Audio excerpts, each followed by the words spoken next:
Coming to you live Monday night. Sage, it's around 8 o'clock. We just decided to start the stream early because the Vikings are getting their ass kicked by the Rams. It's 27-9 right now. Sam Darnold has maybe had the biggest nightmare imaginable. I mean, he had a terrible fumble that got returned for a touchdown. He's gotten sacked 7 times. Sage, the amount of bad throws, bad decisions that I've seen from Darnold today almost makes me think that he's not going to get signed next year. To a big deal. Where it was locked up. It was locked up. It was locked up. Locked up. I don't know, man. I said it after the Lions game. Like, it was a cause for concern. It was concerning to see like what happened in that Lions game, that if it follows up, like it's the Jets days. He's seeing ghosts out there. It literally looked like he was seeing ghosts at the end. So, I mean, how could you pay this guy? I mean, he's going to want 30, 40 million. How do you feel comfortable giving this guy that? You see it. He's in that KOC bubble. Kirk Cousins, you know, he succeeded there even when he was old as shit, even pre-Achilles. He leaves the nest. What happens? Shits himself, gets benched for Penix. I think you're going to see something similar. I think you're going to see the same thing with Cousins. I saw a tweet about it, and it's true. Like, if you're a Vikings fan, the way you grieve this is that you're going to get rid of him before you paid him, right? You're not going to be the team stuck with Sam Darnold for 4 years, 30, 40 million a year. So there's that. But, man, to fall flat on your face after going, 14-3? Or it was 14-3, right? 14-3. You start out 14-2. You have the terrible game last week and probably the biggest regular season game the past 10 years. And then this wild card game, you're even worse. I've never seen anything like it almost. Like, it was basically if Brock were to shit himself 2 years ago, but instead Brock, carried himself like Brock does, and he actually played right. Sam Darnold, full pumpkin mode. It's funny. Everyone was waiting for it. Even I bought into it, right? I think it was the game after that Cardinals game where they were trailing. They needed 2 drives at the end. He got the job done. Against the Bears, he did it. And then against the Lions, you saw it. Like, they started setting the house. They started going after him. Little pumpkin-y, overthrowing guys under pressure. I mean, today he started off 7 for 7 for 60 yards. And it looked like the shakiest 7 for 7 you've ever seen in your life. Well, it was 7 for 7 with like 5 sacks where he held onto the ball for 10 seconds and got sacked for 10 yards and killed the drive. So, and those sacks were like turnovers. How many times did you see him throw behind guys? He had that one interception that was just disgusting. The touchdown to Hawkinson, he threw it at his fucking knee, like on a crossing route. He threw it right at his knee and he scored it. Joe Buck even said it. He was like, there are a couple great catches on this drive to get it going because Darnold threw it behind a guy. I think he threw it at a dude's foot, and he caught it. But terrible day for Sam Darnold. Terrible day. I mean, can you even blame KOC? A bunch of people are going to come out because remember the playoff loss that he had a couple years ago where it was same situation. Exactly. Vikings start off 13-4. They have all the good record with the one-score games. Then they get upset in the first round. I don't know if you would call this an upset, but I feel like there was nothing KOC could do. Sam Darnold 9-11 this game. Let's be honest.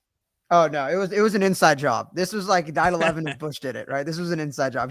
He did it to himself. I mean, you don't suit up. Like, what was the point of getting Daniel Jones? I'm not saying they should have played Daniel Jones, but like, what was the point of getting Daniel Jones if he's not even going to suit up for you once this season, just so he could sit to learn to be like JJ McCarthy's understudy?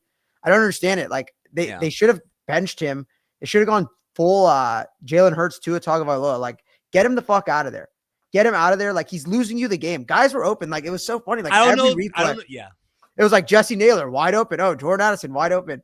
I said it, like, how is Justin Jefferson not getting in all these big games against the Lions, against the Packers, against the Rams this week? That guy needs to be getting 15, 16 targets. You got to make your whole entire game plan. He's probably the best receiver in the league. And in these big games, he just never shows up. He's always getting his lunch eaten or he's going away. Like, you see Jamar in big games, comes out to play.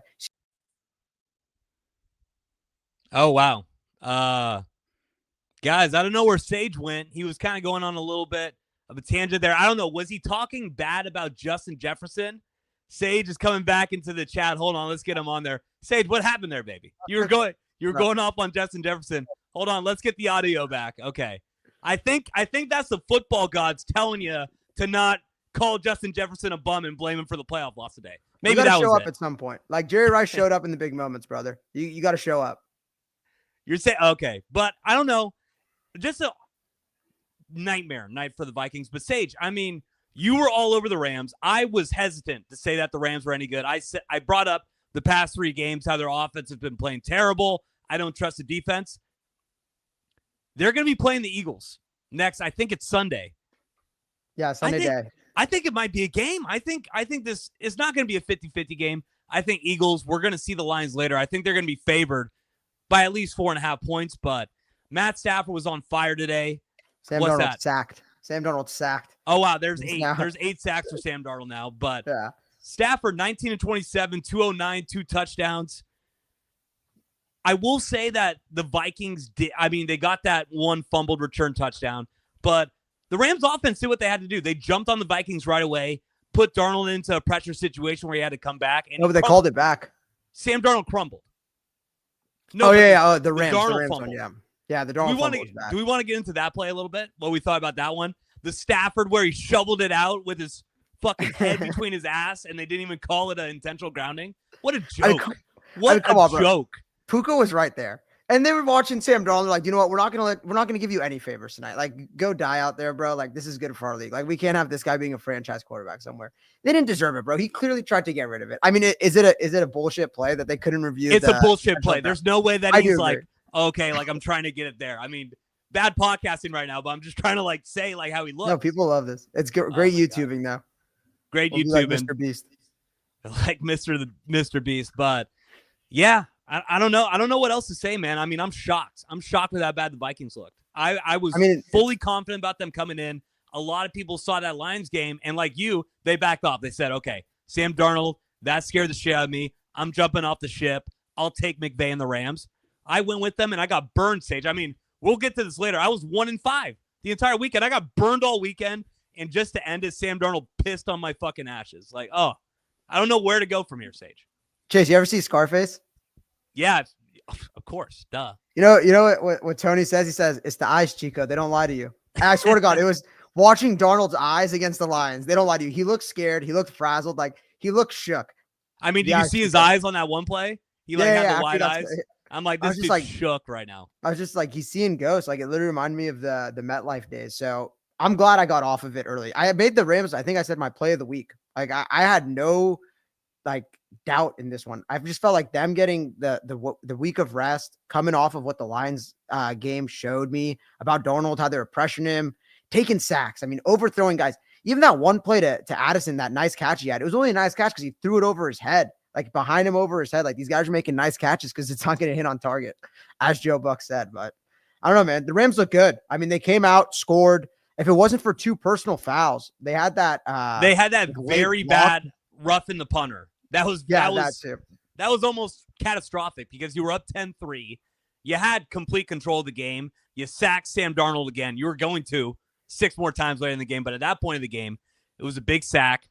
And then, that personal foul for the rough in the punter got them back. But I think later, that's when he threw the interception, Sam Darnold. So it was the next play. I think he threw the pick, or 2 plays later, he threw the pick. Every time the Rams gave the Vikings an opportunity, Sam Darnold doubled down, raised them, and fucked it up even more.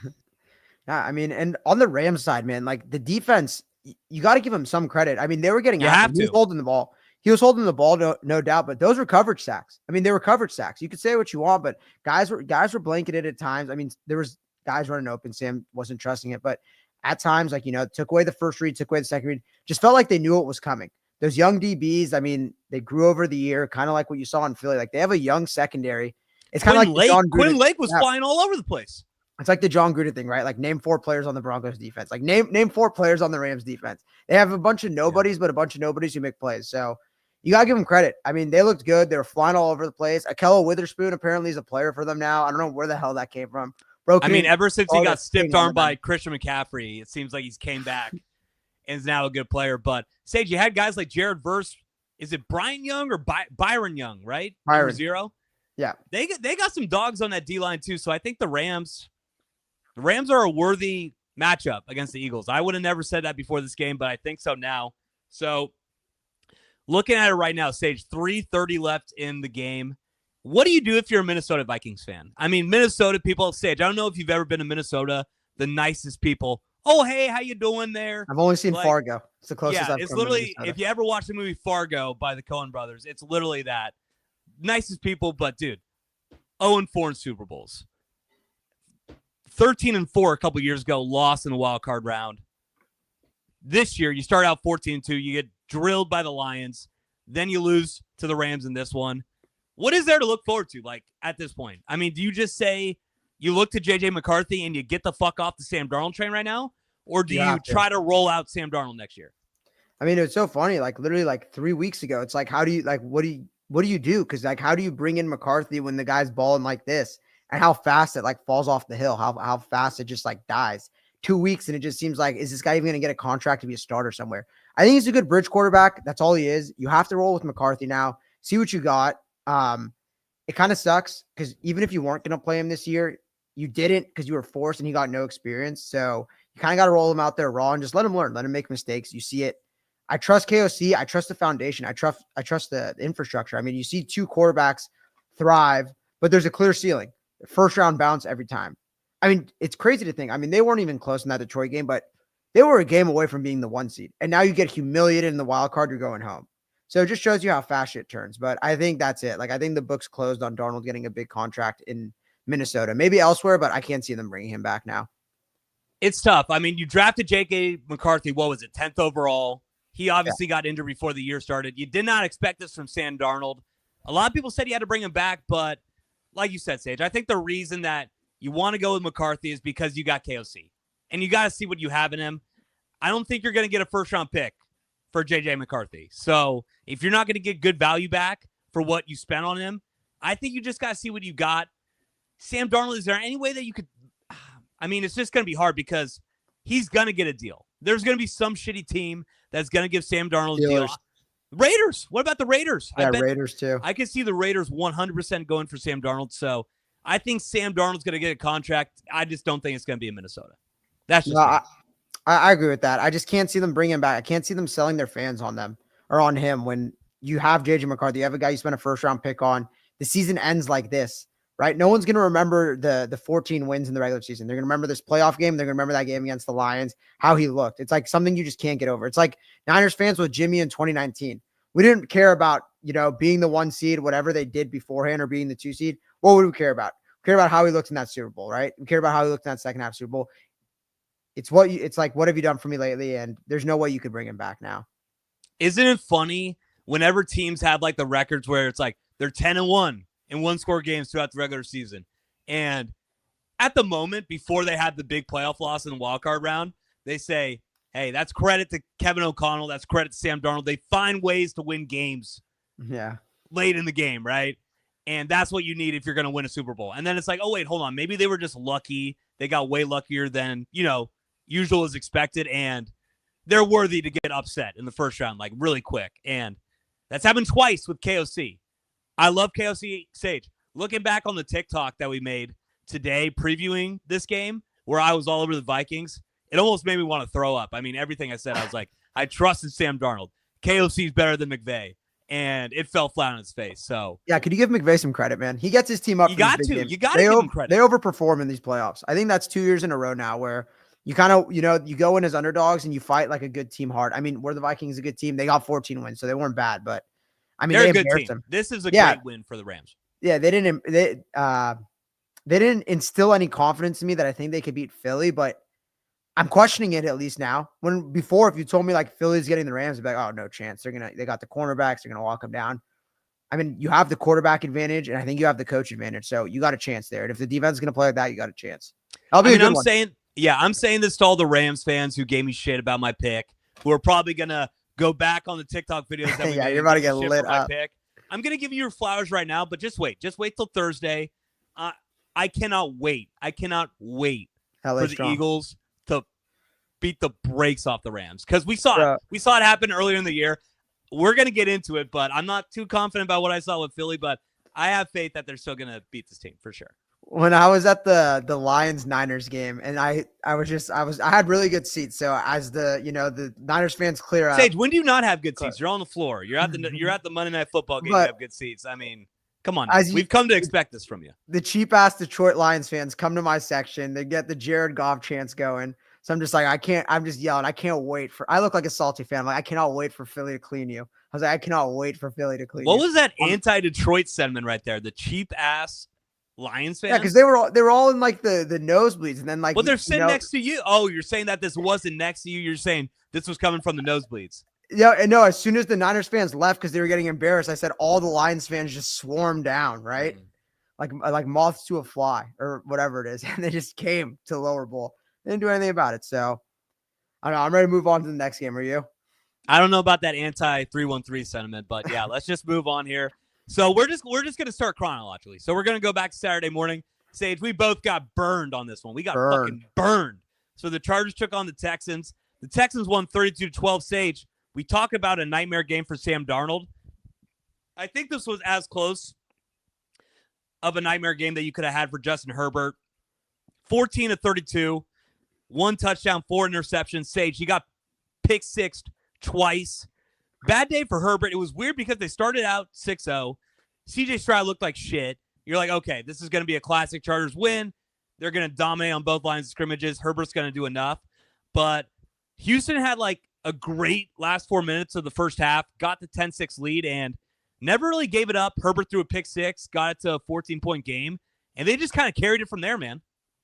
I'll say 2 things. One, I really missed D'Amico. I think I owe D'Amico an apology. I was kind of questioning him when they were struggling. He got those boys humming. Like, they dominated the trenches. I mean, the whole game, even when the Chargers were driving in that first quarter, just like they're getting pushed. They're getting pushed right in Herbert's face. It was only a matter of time, right? Until, it broke through. He was going to get pressured. He was going to start to make dumb plays.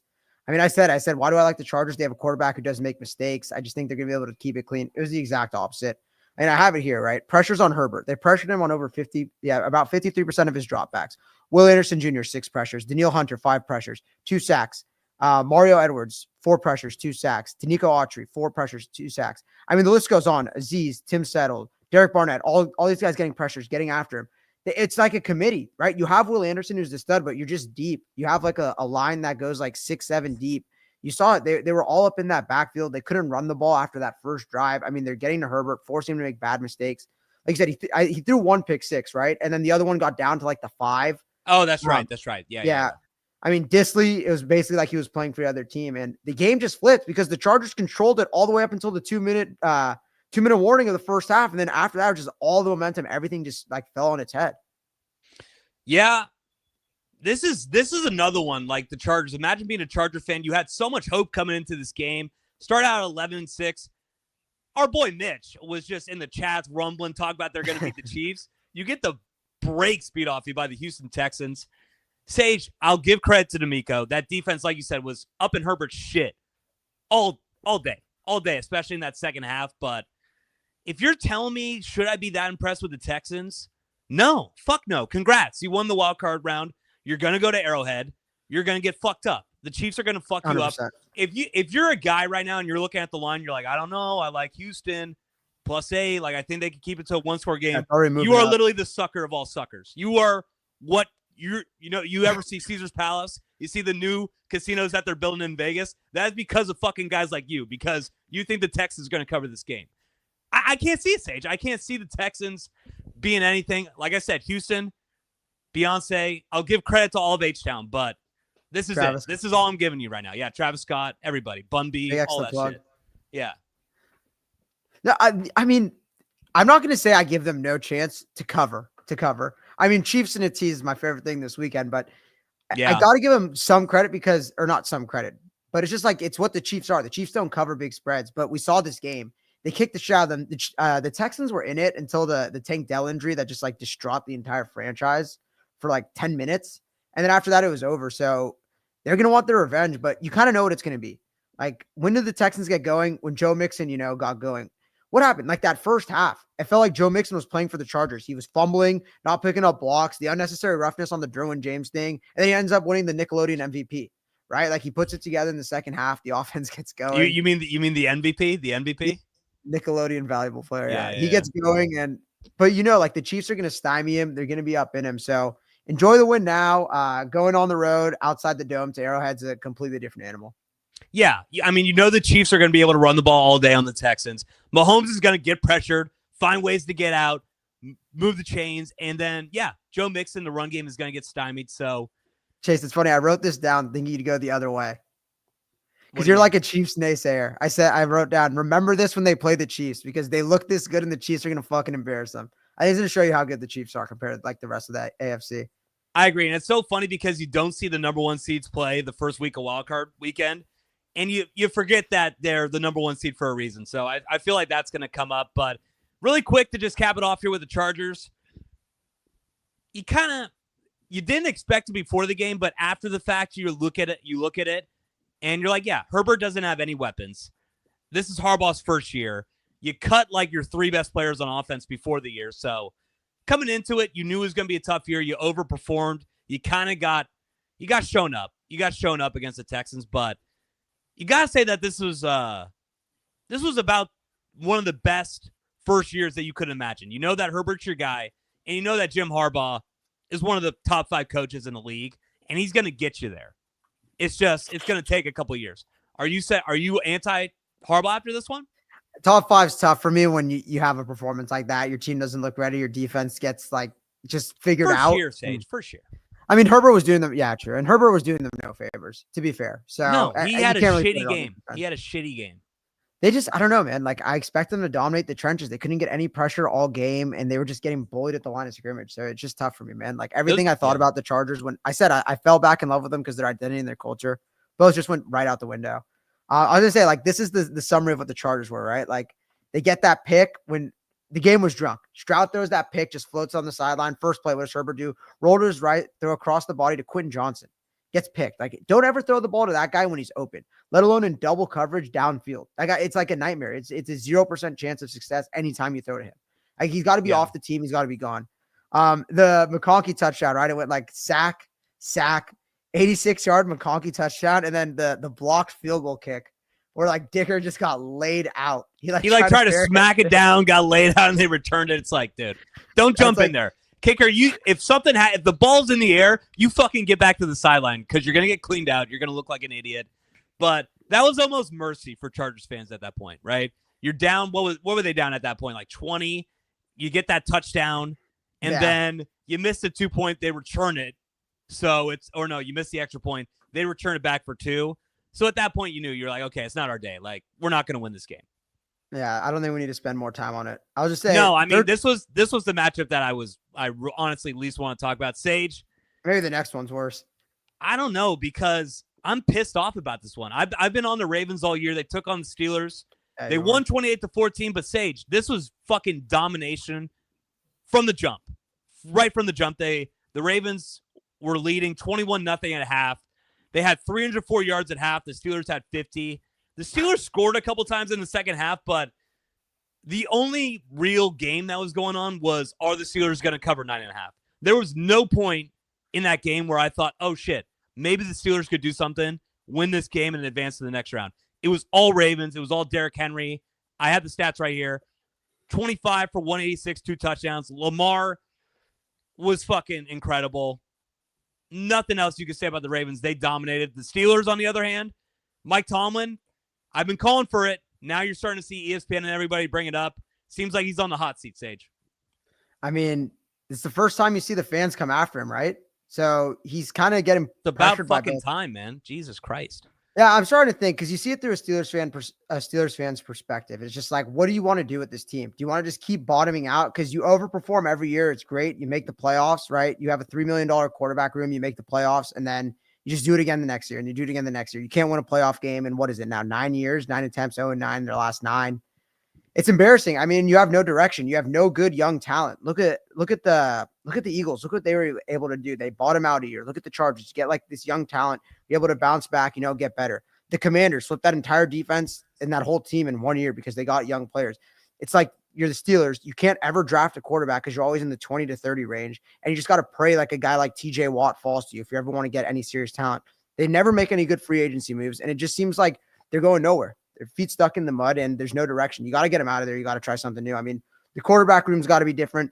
The whole offensive scheme, like you got to get Arthur Smith out of there. You got to get Tallman out of there. You got to just like revamp the whole entire thing. I mean, the Steelers are in purgatory, man. They're going to go 9-8 and get bounced in the wild card round for the next 10 years if you keep Mike Tomlin. It's not even Mike Tomlin's obviously a good coach. I'm not saying he's a shitty coach, but Sage, a lot of people bring it up with Shanahan and the 49ers that maybe sometimes you just need to break up, right? It's best for both people. That's the situation for the Steelers. You're going nowhere with this Mike Tomlin regime. who knows? Mike Tomlin, if he gets a good job, gets a young quarterback, I think he could be a good coach somewhere else. But I've been on this for the past 5 years. I've been seeing this 9-8, ESPN on Monday. Everybody gives Mike Tomlin his flowers, talks about how good of a coach he is. And then he gets destroyed in the wildcard round. Not even close. Like, I don't think there's been one wildcard game the past 5 years that the Steelers have been in where the kickoff happened and they actually had a shot to win the game. So if you're the Steelers, you can't do this anymore. You can't do this. Chase, you know what the definition of insanity is? The Pittsburgh Steelers. It's the same season doing every shit year. over and over again and expecting a different result. It's literally the Pittsburgh Steelers. You're trying to do the same thing every year with Russell Wilson, with Kenny Pickett, just thinking it's going to change. It's never going to change. You got to make a change or else it's not going to happen. I mean, the funniest part is me and Chase were watching this at the heart of like a Steelers bar, a random Steelers bar on Polk Street. It was sad, bro. It was sad. It was like watching these Steelers fans get excited for like a 10-yard catch. I'm like, fuckers, you have no chance in this game. You better just go home right now, make that tab a little bit less because you ain't winning this playoff game. It was just like the chance, like it was 21 and they 21-0, they score, make it 21-7. The whole bar erupts. They start doing their songs. Like this is why they keep Tomlin, right? They were playing Renegade down 21 points. I'm like, this is a proud franchise, and this is what it's come to. Shout out Shanghai Kellys. I mean, but on the other side, right? I mean, Lamar, I'm not going to say he's killing the playoff narrative, but that was a pretty good game. They didn't have Zay Flowers. I mean, Zay Flowers basically seems obsolete now. Seems like you don't need him to have like a great offensive game. It was the Steelers. You have owned them, but you see Rashad Bateman, they could get it to Likely, get it to Mark Andrews. They could run the ball. I mean, it seemed like the Steelers weren't prepared to play them at all. That first quarter, they just kept doing the read option. Lamar was taking it. No one was going after Lamar. Then what do? They start going after Lamar. They just give it to Derrick Henry. I mean, it is unstoppable. It's unstoppable. I mean, it's literally like, it's like lightning and thunder. Kobe. It's like lightning and thunder on the fucking football field, and you got to stop them 3 times before they get 10 yards. It's just, it's hard to stop, man. I was like, it's the Shaq and Kobe pick and roll, right? It's like the Steph and KD pick and roll. It's like they could just spam it whenever they need it, and you can't stop it. You don't hope to contain it, as I say. So, I mean, I'm interested. I think that Buffalo game, obviously, it's going to be the game of the weekend. It's Sunday Night Football. We'll get Collinsworth and Tarico Paisano. So I'm excited for it. I mean, I'm just happy we don't have to be, forced to watch the Steelers. I don't know how I got suckered into betting on them. But the writing was on the wall, man. They played the tough part of their schedule the last 4 games. They got embarrassed all 4 games. And now they're going home. First round. Nothing new. Just close it out here. So we've had, in about a couple weeks, we're going to have 4 presidential administrations since Mike Tomlin has won a playoff game. Just throwing it out there to all the people who are keep Tomlin. 4 presidential terms without a playoff game. But top 5 coach one more thing about Lamar and the Ravens. But Sage, you brought it up how maybe he's killing that playoff narrative with Lamar. We know he could beat up on teams like the Steelers. Like he did it last year against the Texans. It's, can he beat the big guys? Can he go to KC, beat Mahomes? Can he beat Allen? Could he beat Joe Burrow? I know they're not in the playoffs, but can he beat those legit teams with some of those best quarterbacks in the league? I think they could do it. I mean, they're favored right now against the Bills. If this was a boxing matchup, like you got the Ravens, who are just ground and pound. Then you got Josh Allen on the other side, who is just a straight up alien and can score whenever. This is probably the matchup that I'm most excited for. I'd almost say for the rest of the playoffs. Like, I genuinely don't know where this game's going to go. I would call it an ultimate 50-50, even in Buffalo. Even in Buffalo, I mean, the line flipped, right? Open 1.5 Bills. Now it's 1.5 Ravens. I don't know if it's moved since then, but no one's sure. The money's coming in on the Ravens, but it's going to flip right back to the Bills. I'm blessed. I mean, I'm blessed. I'm so happy. Like, we get to watch this game. Oh yeah. Right. I mean, just like, it's going to be such a great game to watch. Chase, and the funny thing about it is, right, I guess this is the last of the AFC here, but the 4 teams that made the AFC divisional round last year, same 4 teams this year, right? When do you ever see that, right? It just shows you these young quarterbacks, it's dominated by Mahomes, Stroud, Josh, Lamar. We're throwing Stroud in there. We're throwing Stroud in there with those 3 guys. Back to back, right? I mean, who would you put as the 4th best quarterback in the AFC right now? Bo Nix, your boy. We'll get to him in a second. Oh, I'd take Bo. Oh, that's tough. I don't know if I could go. You know what? Hold up. Give me 1 second. No, I want an answer to this. I need to pull up the standings a little bit. I would maybe give it to Bo. Drake, man, I can't say that. Oh, Herbert. Give me Herbert. Give me Herbert over CJ Stroud. Okay, for sure. I'll come to your rescue. People who want to clip that by Sage, don't clip that. He didn't know about that. But all right, Sage, you want to get on to the next one? Oh, Burrow. I'm an idiot. Yeah, Burrow too. God. Okay. Hey, it's late. It's Delete late. I that. didn't have any coffee. I'm Delete trying to go that. to bed right after this. So Delete that. Chase, give I'll me a say this. fucking break. Last thing about Lamar. The thing about the thing about Lamar's playoff struggles, and when you see like him, not succeeding, is you just know it's on him. You see these guys, they run open. The run game's always available. Even Derrick Henry said anyone could run behind Lamar. It's somewhat true. Like Gus Edwards had a career year with Lamar. You see guys like Keaton Mitchell, right? J.K. Dobbins. These guys all succeed with Lamar. His receivers run open because I said he has like Steph Curry gravity, where it's like all the eyes are on him. He could do anything. He just gets all his teammates open looks. I just think like if he's on, like I can't see anyone really stopping that offense. It's just, can you score with them? So I don't know. I just hope he plays a good game. If he is to, get to the next round, maybe give the Chiefs a run for their money. But I think it ends Sunday. I really do. I just think he's going to play a shitty game again. Well, I mean, we see. We're going to obviously preview the game a little bit later in the week, but if you can stop that run game, if you can stop the run game and really turn Lamar into a drop back passer where he has to win the game as a passer, he hasn't been able to do it in big spots in playoffs. So we'll see. I have faith in Lamar. I do love Josh Allen though, so that'll be a tough one. Sage, I'm gonna give you your flowers for this one. So the Broncos took on the Bills. The Bills dominated 31-7. I mean, the Broncos have been my honeypot all year. I love Bo Nix. I've been on the Bo Nix train. Yeah, but Sage, they jumped out to a 7-point lead. I was texting our buddy Max, who's a Bills fan. I said, Max, you have one shot right now. Notice Bo Nix. Take back all the bullshit you said about him, and maybe the Bills will pull out a win. They got shut out from there on out. 31 straight points by Josh Allen. Just took care of business. Josh was Josh. James Cook had a great game as well. I think he had over 120 yards. Yeah, Bills were at home. We kind of knew that the Broncos were going to be in a tough spot. I thought they were going to be able to cover, but yeah, just a great game by the Bills. They're moving on, and Josh Allen's probably still the best player in the NFL. I mean, the fact that the Broncos were only able to put up 7 against that terrible Bills defense, I mean, dropping balls, leaving guys open, Bo just not able to get it to them. I mean, first drive, right? 2 for 2, 62 yards, a touchdown. After that, 11 for 20, 82 yards, 0 touchdowns. Should have thrown a pick. DeMar Hamlin dropped an easy one. It's the same thing we saw versus the Bengals and the Chargers on Thursday Night Football. Comes out strong, looks good with the scripted plays. Defense gets to settle in on him. They figure him out. I fucking hate this. You're shit on my boy right now, but I can't say anything back. I don't think he can't move the ball after it. He didn't play that bad, but they were 2-9 on third down, so they couldn't get a lot of drives going. So, no, I got to eat it, man. I got to eat it. As I say, 1 for 8 on third down after that first drive. I mean, you can say what you want. Like, the Bills dominated the time possession, but they couldn't extend drives. They had, like, third and short. I mean, it doesn't help when you can't run the ball for a lick.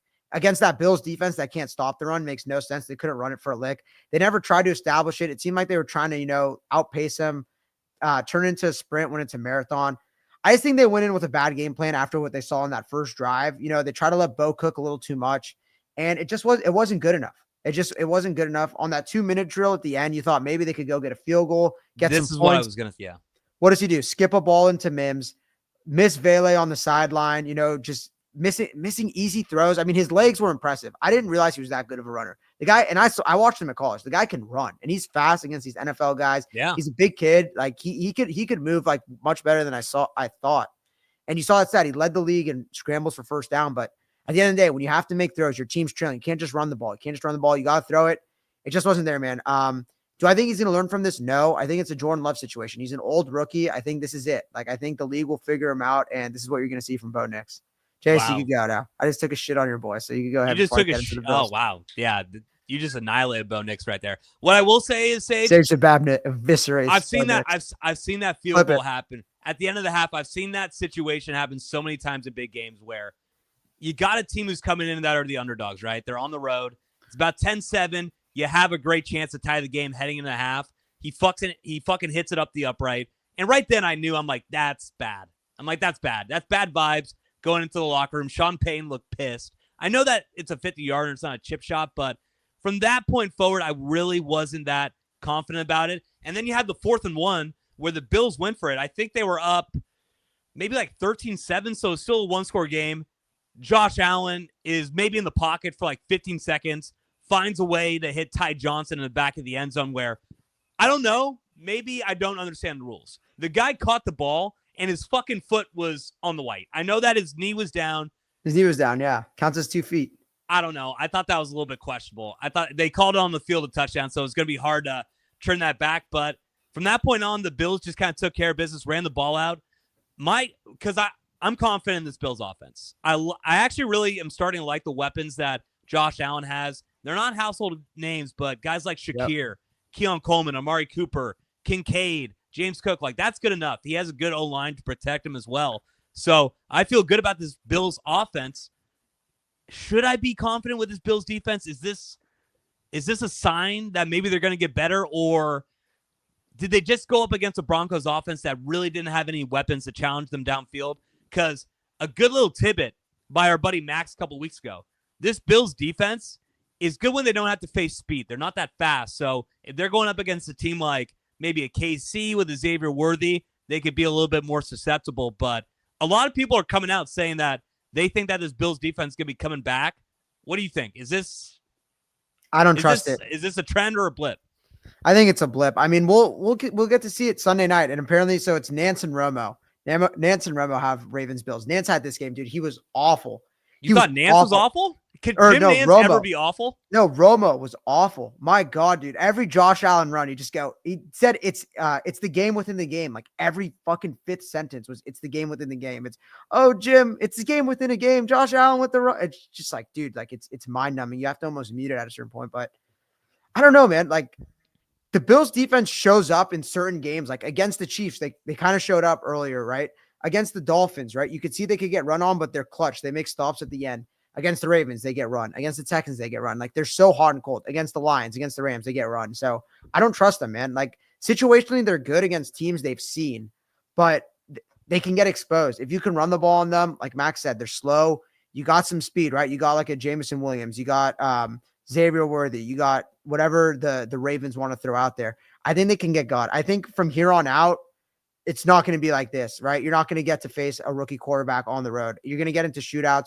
I mean, your path to the Super Bowl now is Lamar, Mahomes, and either Hurts or Goff, most likely. So you're going to get into shootouts unless maybe you play the Eagles, and you got to just hope your defense can get stops in key times, because I don't think they're going to, dominate a game like they did on Saturday.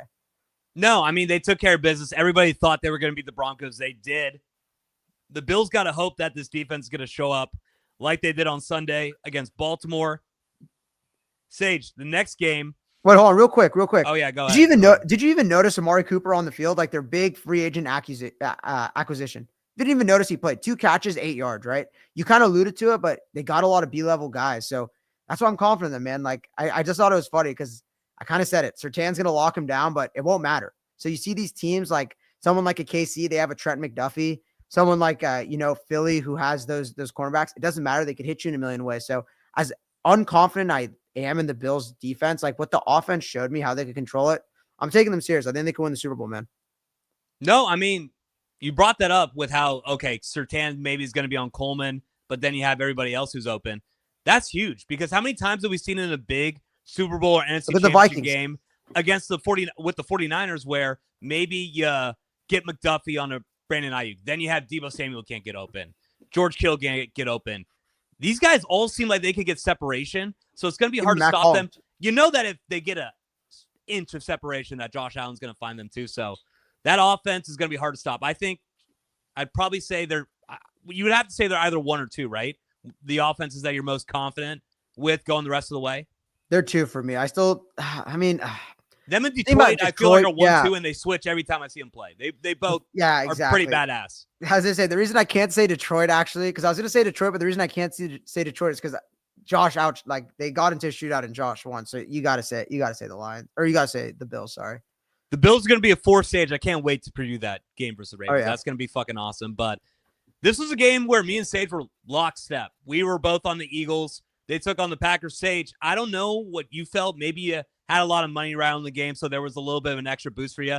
I thought this game sucked cock, and A.J. Brown was reading a book on the sideline, so he clearly wasn't having that good of a time, but it felt like before the game, you saw the Philly crowd getting hyped up. They were playing the national anthem, and I just thought to myself, I'm like, the Packers are going to need a lot for them to win this game, and what do, Sage? They fumble the opening kickoff. Eagles go right down and score. Which probably wasn't a fumble.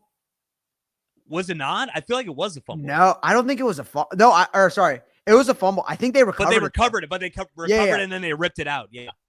He like had it. He was down by like 6 guys like touching him. And then they just like rip it out and just get back on top of it. They reviewed it. They had the sky cam on it and they said Philly ball. So I mean, don't fumble the ball, motherfucker. Don't fumble the ball in the first drive. Maybe just, get set into the game, knee it in the end zone, get it on the 30, don't return it out and get it popped out. But right from that point forward, Sage, the Eagles had control. A lot of people are going to shit on the Eagles offense, but for me, I never felt like the Packers were in this game.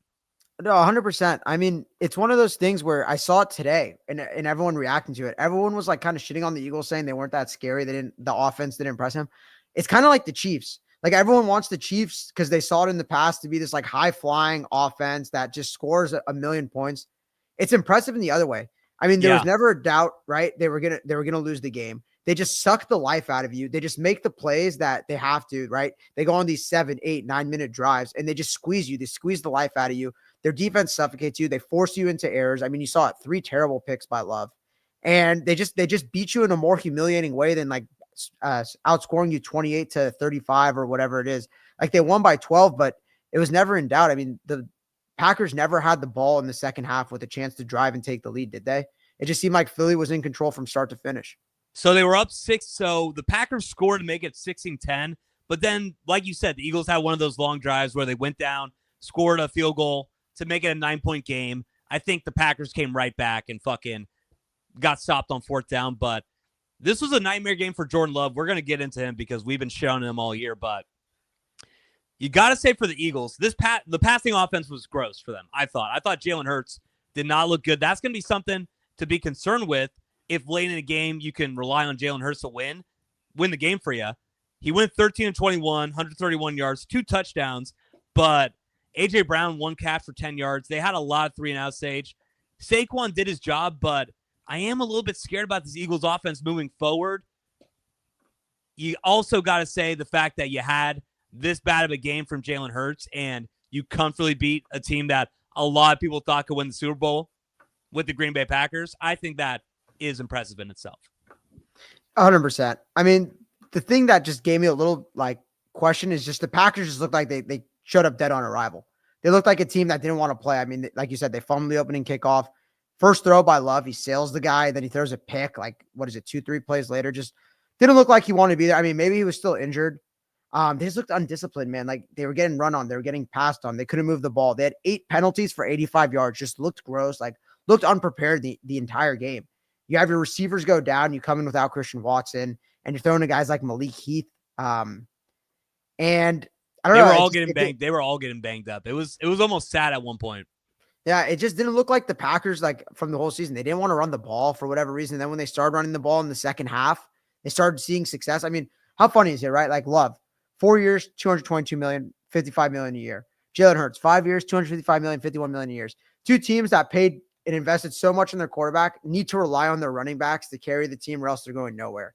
It just shows you, man, like the market's corrected. You see the running backs getting paid. I was really happy to see it for Saquon, see it for Josh Jacobs, but on any given day, I think this Eagles offense could get stopped. Like I think in the end of the day, the defense is really good, but I just don't trust Hurts, man. Like he did not look good. It's his first game back in like basically 3.5 weeks. And from a concussion, I mean, how bad could a concussion like that be? I know. Especially he tried to get back into that game and then he was just out for concussion, or he was out in concussion protocol for 3 weeks damn near. So maybe it was just a little rust he was shaking off. I'm going to have to see it again Sunday against the Rams, but I was really high on the Eagles, but what I saw from Hurts instilled no confidence in me. I love the defense. I love what I saw, but at the end of the day, we said it. You're going to have to go through Goff. You're going to have to go through Stafford, and then you're going to see Mahomes, Josh Allen, or Lamar. And if you're at that big of a quarterback and coach advantage, I don't know how much I could trust you, but I love that defense, man, which is funny to say just like from a year ago. Like they invested in Vic Fangio, they invested their picks into that young talent, and now it's paying off. I mean, the defense turned the ball over 3 or 4 times, I think, and only gave up 10 points. So they played great. They're going to be scary moving forward. But Sage, do we want to just do the A.J. Brown conversation right now? Yeah, the guy's fucking reading Moby Dick. What is? I mean, come on, dude. Like you're winning a playoff game. You're up 9. You're comfortably going to the divisionals. He was saying, he's like, y'all just caught me on today. Like I have a book every single day with me. Bullshit. Like, come on, dude. Yeah, we don't see you pull it out in the middle of the fucking third quarter and you're reading it. like when they're about to punt and you're about to get the ball back. So I don't get it. Wide receivers, diva wide receivers have been having a year. I mean, we've seen Malik Neighbors, AJ Brown. I can't even think, but there's at least 3 more examples of people who have just been going crazy. Brandon Ayuk, Debo. But I just don't get people who are in a playoff scenario. Your offense is doing enough to win the game. You have a comfortable lead. You're about to win. And you're so pissed that you have to show it. You know that there's cameras all around. There's cameras all around. They're going to see you. It's going to be a conversation after the game. And he still does it. So it is a little bit scary. They already had beef earlier in the year where Brandon Graham went on a podcast, said that they're not friends anymore.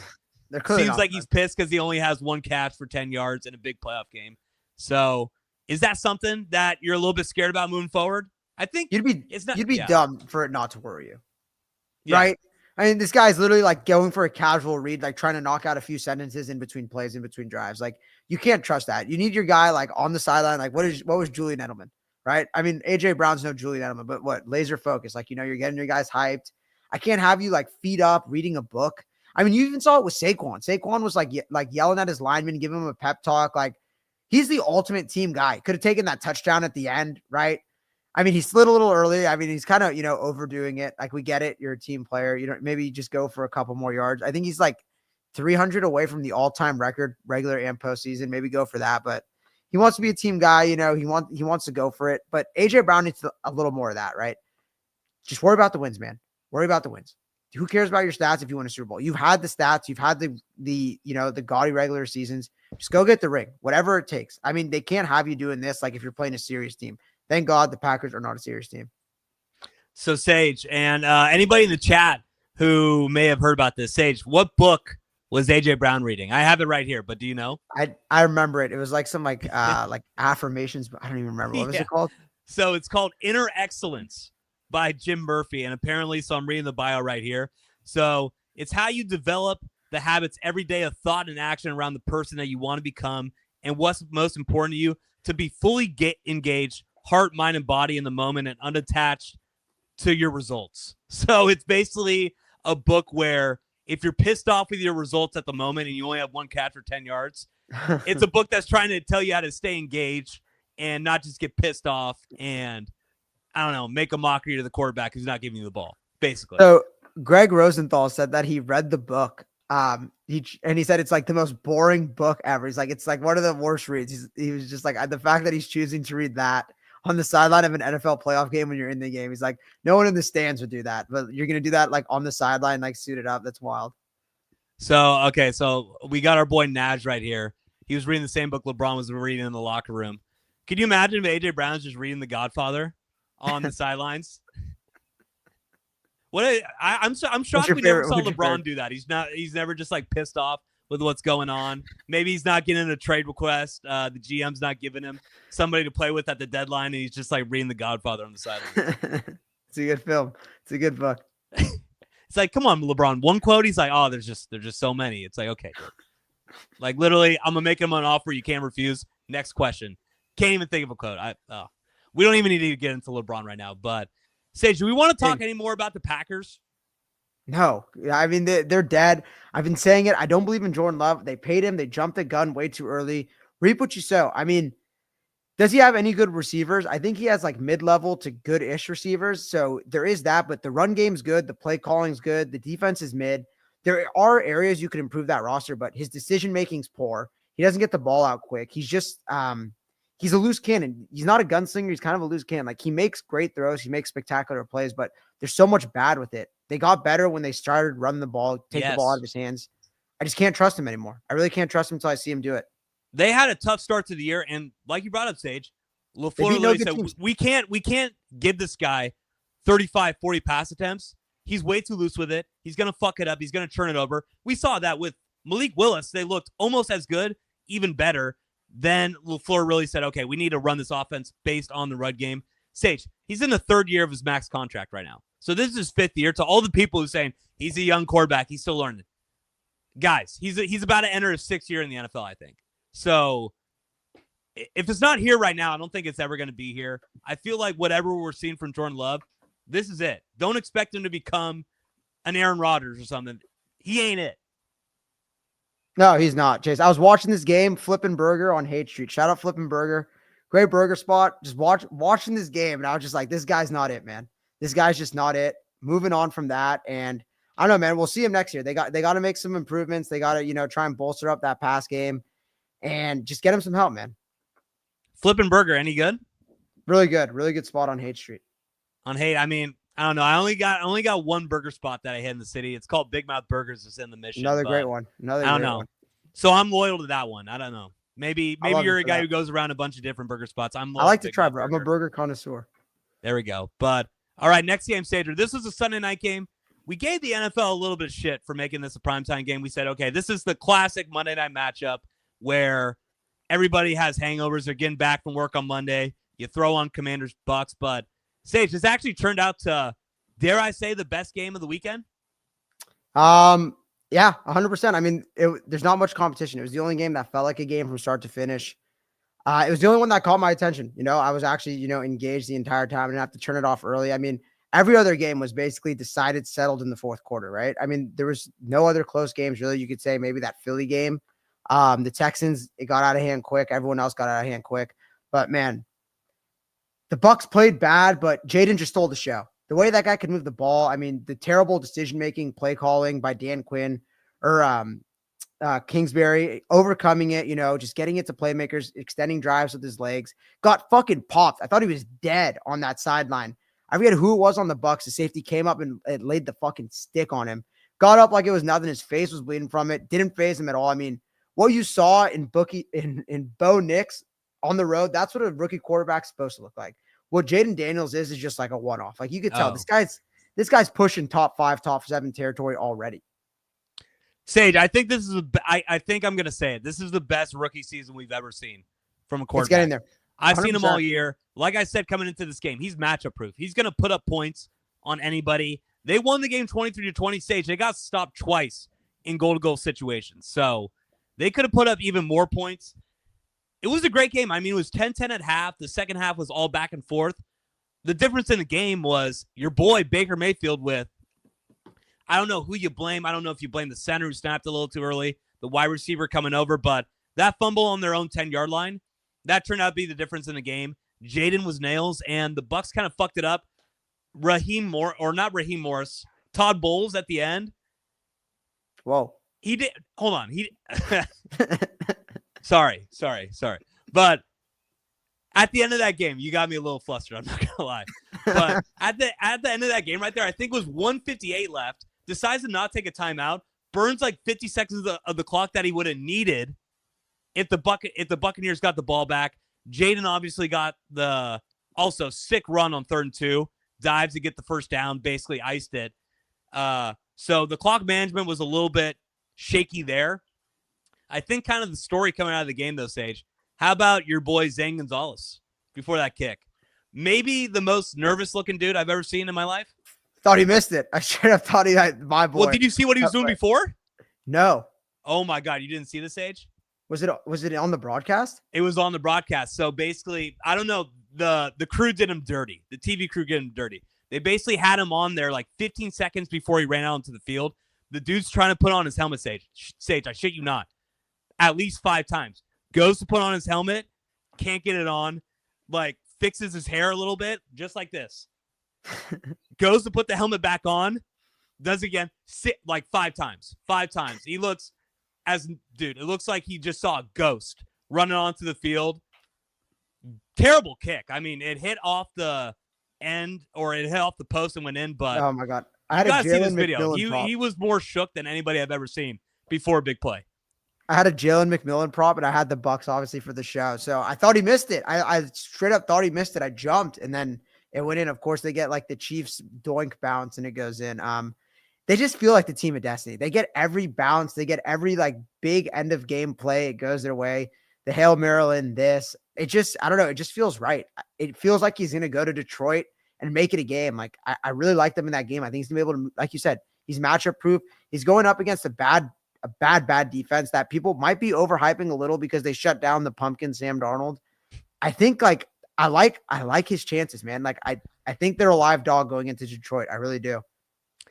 This is what I'm going to say, Sage. So before I even saw the line, I said, this is going to be an over and all of all overs because the Commanders are going to be able to score points on the Lions. But I don't know if I trust this Commanders D. I think the Lions in Detroit with Eminem in the crowd, lose yourself on the speakers. I think they're going to light this fucking defense up. 55.5. That's one of the highest I've seen all year. I think it's the highest I've ever remembered in the playoffs. Right? I can't remember anything higher. I think the highest over I've ever seen was that Super Bowl with the Patriots and the Rams, where Jared Goff was the quarterback for the Rams. I don't know what that line was, but 55.5. That's pretty fucking big, Sage. I mean, for a playoff game, when do you ever see that? But it just shows you the Commanders can't stop the run. The Lions can't stop the pass. It's going to be, styles make fights, and they're going to be able to do what they want on offense both ways. I'm excited to see it, man. I'd be lying if I said I wasn't rooting for the Commanders. Like, I love Jaden. He's just so fun to watch. The way he moves is just different. Just trots 5-10 yards. It's easy. Hops out of bounds. His arm's great. Terry gets going. I mean, you had Zacchaeus. Was it De'Ami Brown? Whatever his name was, just making plays, running over guys. It was just insane, man. So, Sage, we have a good friend of the podcast that we haven't brought up in a while, but I feel like this is a perfect time to bring it up. Our boy, Steven Ruiz from The Ringer. He has his quarterback rankings out from last week. Where do you think he has Jaden? I'm going to say last. No, Jesus. You think he has Jane Daniels ranked as the last quarterback in the NFL? The way you said in the I entire NFL still. Oh, in the entire it's still the entire NFL. I'm gonna say he has him 14th. Okay, so keep in mind, you said he's around 5 to 7. I think he's already a top 10 quarterback. Steven Ruiz has him at 20. Yeah, he's an idiot. Let's go through the names that Steven Ruiz thinks. Look at what Jane Daniels been doing the past year. I mean, dominant, has turned this Commanders franchise into probably the biggest dumpster fire in the entire NFL to a legit franchise where they're 13-5 now this year, and I think one day they're probably going to win a Super Bowl. But over Jane Daniels, he has Drake May. That's arguable. Okay. I mean, I really like what Drake May's doing. Clearly not doing as much as Jane right now. Derek Carr. Yeah, okay, that's a joke. Everyone knows it's a joke. 32 out of 32 GMs, including the fucking Saints, obviously, would take Jaden over him for just 1 year if it was. I wonder what Steven Ruiz is smoking, man, because that shit's got to be good. He has Baker Mayfield. What?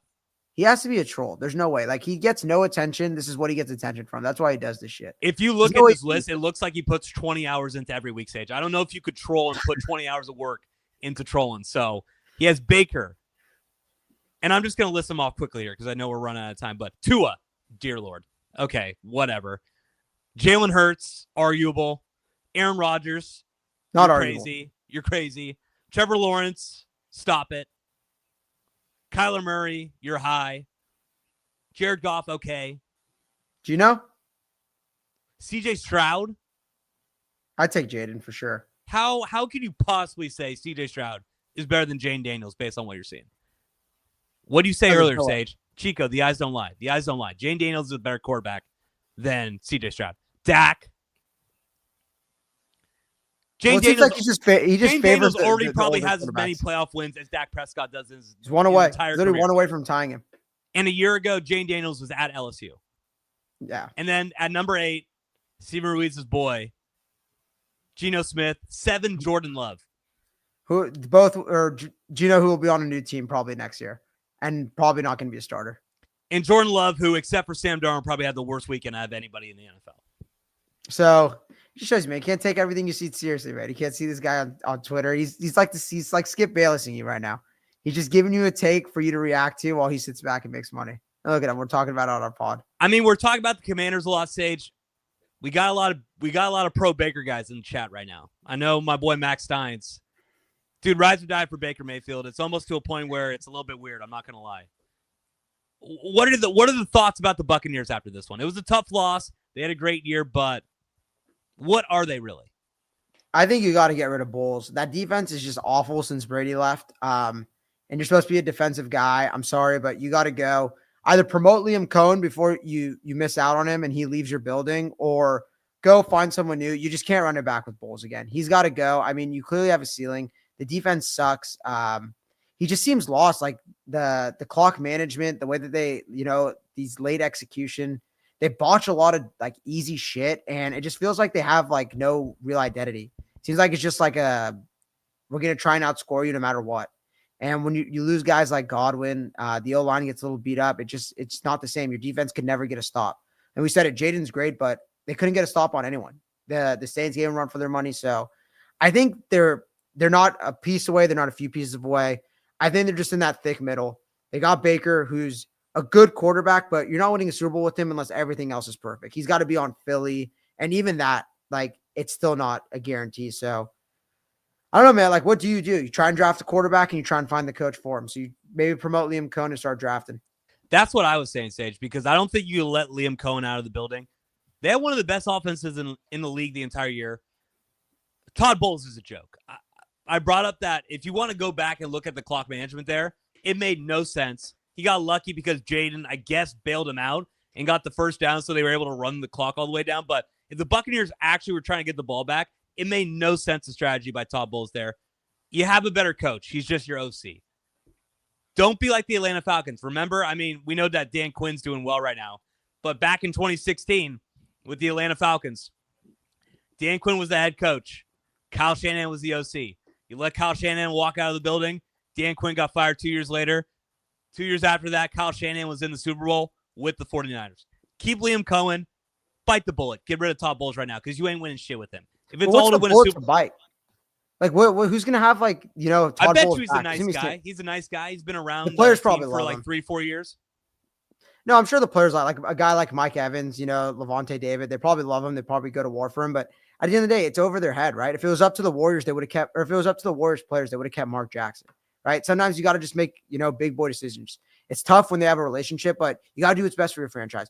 Move off of him. Get your guy. You have him in the building. You literally have the guy in the building. Promote him because he's going to go to Jacksonville or he's going to go to Chicago or he's going to go to one of these other jobs that want him. And you can't let a guy like that walk out the door when he's crafting a good offense. You saw it with the draw plays. You saw it with what they got with Bucky Irving, what they got from Jalen McMillan, how they get their guys open. Keep them. Todd They're Bowles, legit. That offense is fucking legit. But all right, Sager, I think that's it for the wildcard slate. What would you say? What kind of review would you give of the wildcard slate this weekend? I mean, a little disappointing. I'm not gonna lie, it was a little disappointing. It's the same. It was funny because here I'll pull it up last year, but it's the same thing ever since they did the 7-team format where only one team gets the bye. It's just like it's disappointing. The 7 seeds always the 7 seed always gets dog walked, right?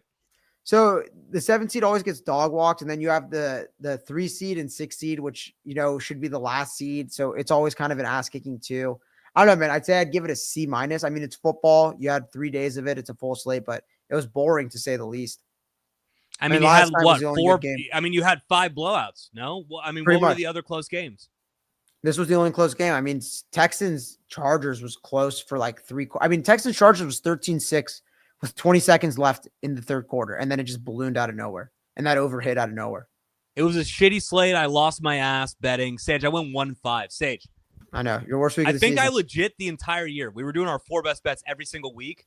I think I overall had like 18 losses. I think I went 37-18 to close it out. And yeah. So here it is. This is from last year. Here's the wild card scores from last year. Okay. Eagles Bucks 32-9. Steelers Bills 31-17. Packers Cowboys 48-32. Texans Browns 45-14.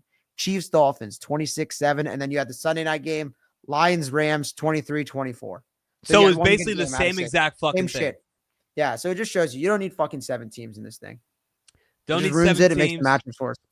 Yeah, Sage, I lost my ass. I need to get some picks going, but I have a feeling that divisional weekend's going to be great. So now we got that last matchup set up. You got the Eagles take on the Rams, but Sage, the schedule this weekend, it's already out there. So Saturday, the 1:30 game, that's going to be the Arrowhead Invitational. The Texans are taking on the Chiefs. The Chiefs are -8. I saw them listed at.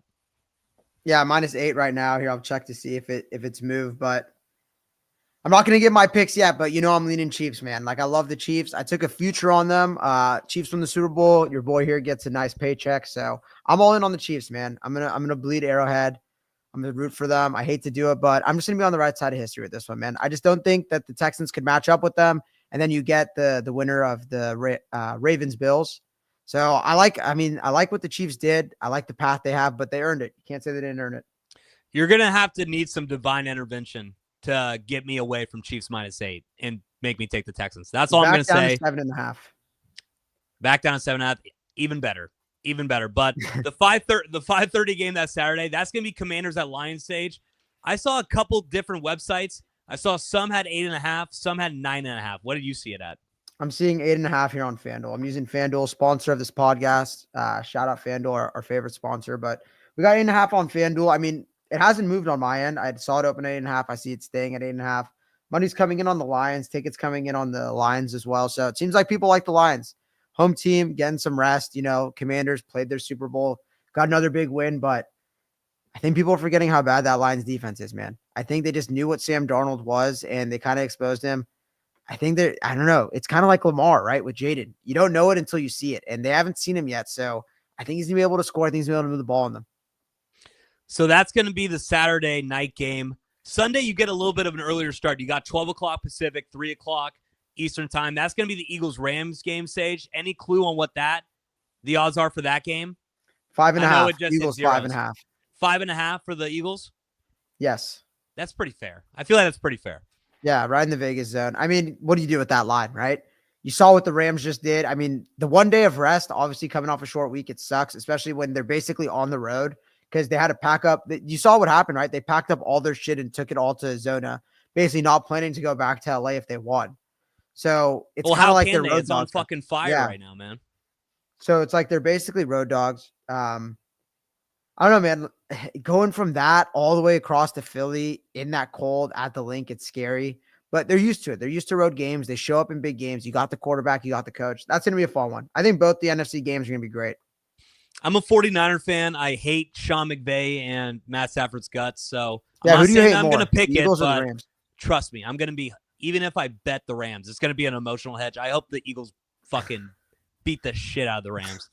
And then the 3:30 game, that's the game of the weekend, Sage. That's the game of the weekend. That might be the game of the entire playoff slate. I swear to God. I'm not saying it's the game of the playoffs as in whoever wins is going to win the Super Bowl, but if you told me like I could get any matchup, I think you'd have to say it's Josh Allen versus Lamar in Buffalo for me. I mean, it's kind of like 4 years ago, that Bills Chiefs, the 13-second game. That was a divisional round game. People forget, but that was a divisional game.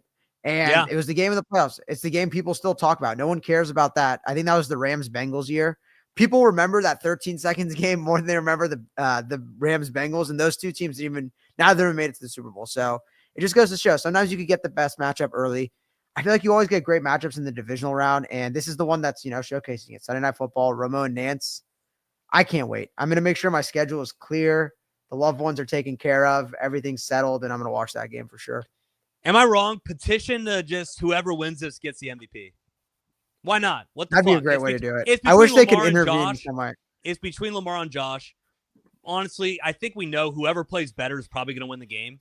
The Ravens defense is good at stopping the run. I get that, but they get lit up like a fucking Christmas tree. They get lit up like a Christmas tree in the air. So I feel like Josh Allen's going to be able to move the ball on them. The Bills defense, they had a good game this weekend, but they ain't no 85 Bears. So I think Lamar's going to be able to move the ball a little bit too. So I'm saying whoever wins gets the MVP. But as we know, that's not how this shit works. No, I agree. It seems like Lamar's going to win it. I don't know if I've ever seen a team. Lamar's favored right now? I don't know if he's favored, but he got for AP first team. So I feel like that's always an indication that he's going to get it. I could check the odds right now. I don't think there's odds up anymore. I think people generally. I think Josh is favored, man. He's okay.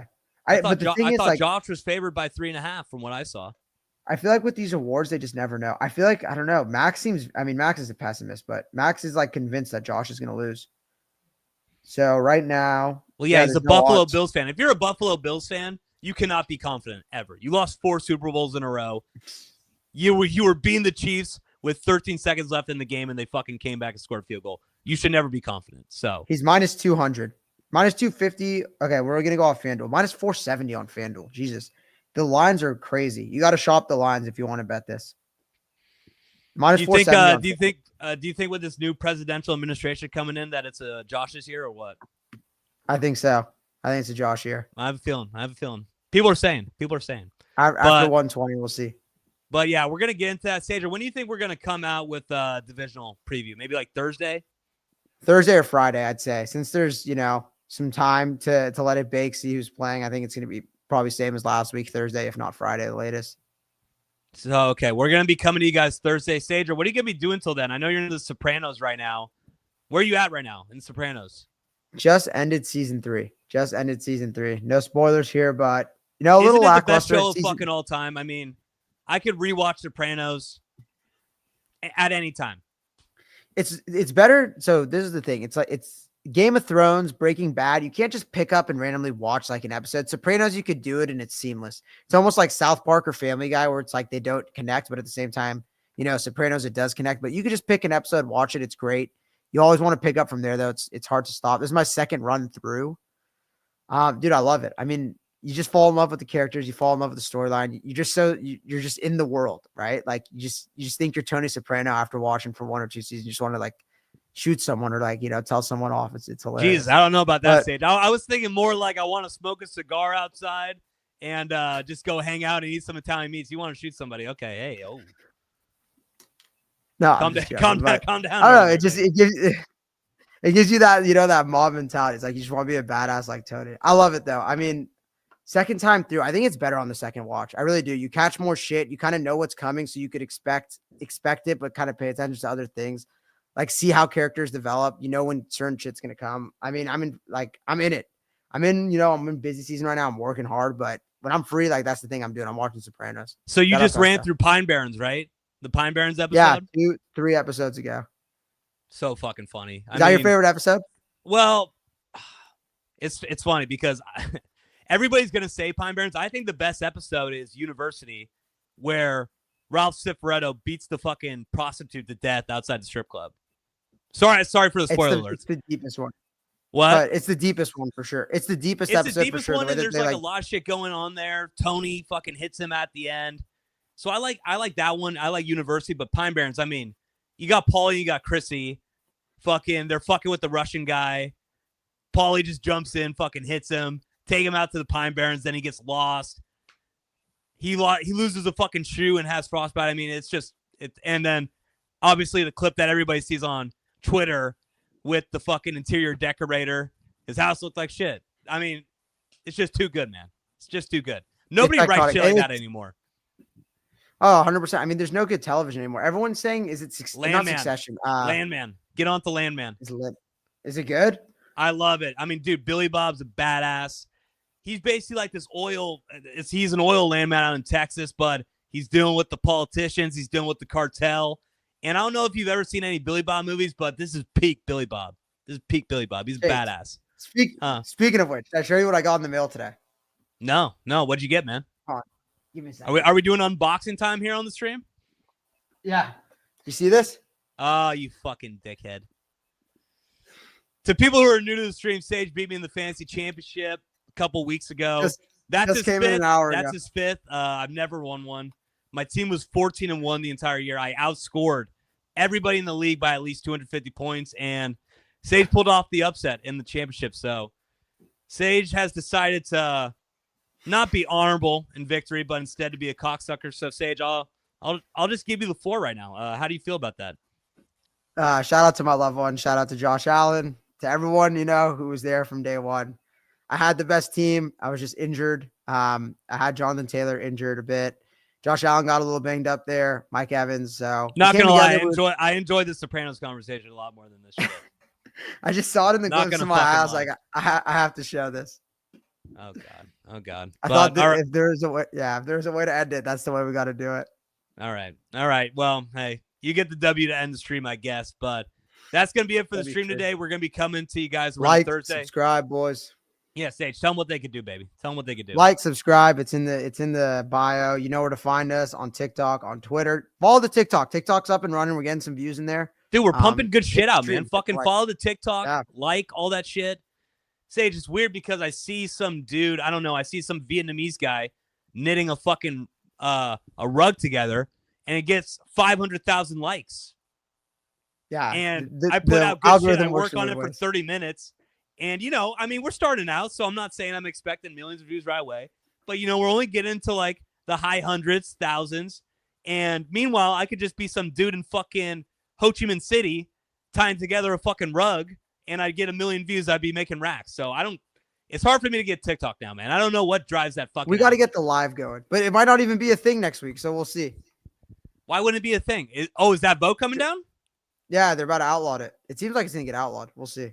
Why? Because are they saying China's, it's like a Chinese spy tool? I don't even read too much into it, but yeah, it's like the way they like get information and stuff. I mean, let's be honest. If I can make $1 out of it, I'll make $1 out of it. But do you see these fucking kids growing up right now? I mean, I see them like just out walking around the city, like on their phones, just TikToks, watching the stupidest shit.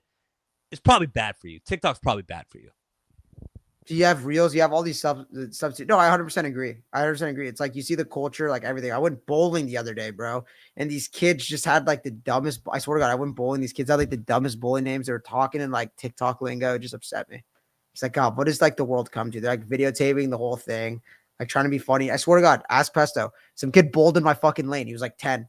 I wanted to strangle him. Oh, was he just like filming and he's like trying to get your reaction and post it? I don't know. No, I think he was just being an idiot, like trying to like go between the legs, like making a clip, and that's what he did. And I was going for a 200. It was my first frame. I hadn't rolled yet, and my first gutter ball right out the gate, 200 out the window. I ended up rolling a 112. Not bad. Yeah, it's tough because I'm getting to that age now. I mean, when I was like 16, 17, you know, if some kid was being a fucker, I could, you know, maybe get up in his face a little bit. Now I'm damn near an adult. I'm damn near, like, if I get pissed off at a kid, like, no, we're adults right now. Like, I cannot just like get pissed off at a kid. I mean, I'd be pissed. I don't know. I'd kind of get up in that kid's face. If I was bowling, maybe I'm like the Big Lebowski. Maybe I get a couple beers, a couple White Russians in me.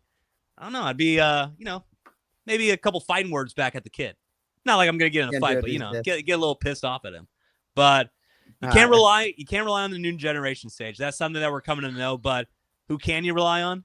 You can rely on us. We're gonna be coming back with the divisional round preview. Who knows? Maybe the Niners do anything. Probably not. D coordinator is looking like maybe Robert Saleh. They're going through. They got to get a couple of different interviews in there. So we'll see if they make any moves. But Thursday, we're going to be coming back with a preview of the divisional round for the NFL. That's going to be it for the stream today, though, guys. We'll talk to you later.